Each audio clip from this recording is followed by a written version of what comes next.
I raced to the scene, only for him not to be there and to be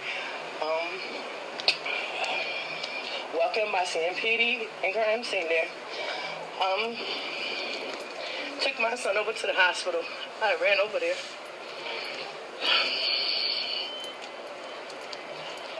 And when I got to the hospital, I remember running in through the CMC main door, and I said to security, my son, he knew exactly who I was there for.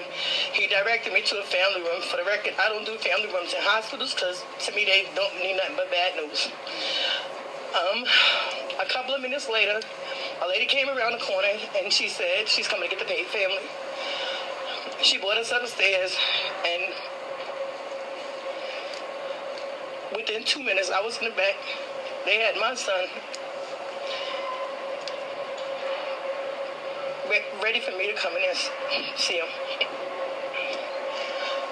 When I entered the room, I made it through the doorway, and I remember seeing my baby laying there. And I dropped to the floor and I cried and I screamed. I'm like, God, please don't tell me this is true. And I remember the trauma team, and there wasn't a dry eye in that room with the trauma team. And I know they did everything they could possibly do for my son. I came back out and CMPD detective, if I'm not mistaken, Jones. And I remember grabbing him and begging him, please, please help my son. I would never wish that on nobody. I have been dealing with this pain since that day. On September 12th, at 3 p.m.,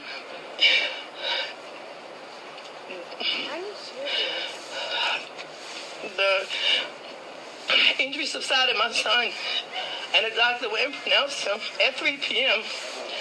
But not only was September 12th the day the doctor pronounced my son, September 12th is his daughter's birthday.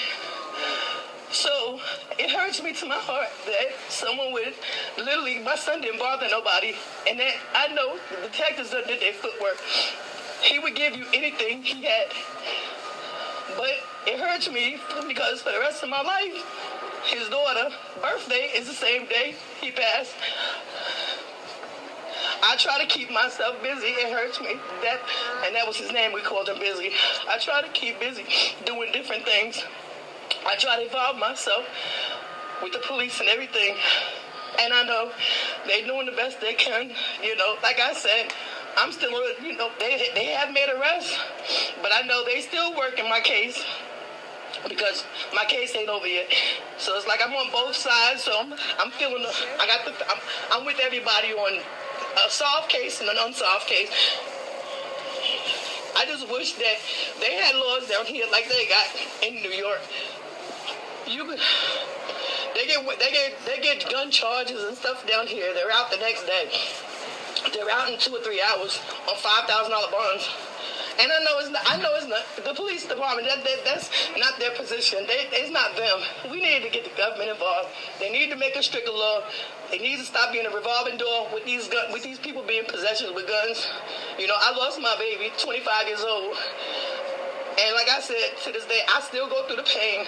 I go through the pain every day. I cry every day. I haven't been able to go back to work because it's like every day he's on my mind. It's been, five and a half months now, and I mean, I'm still going through it. But I do appreciate, like,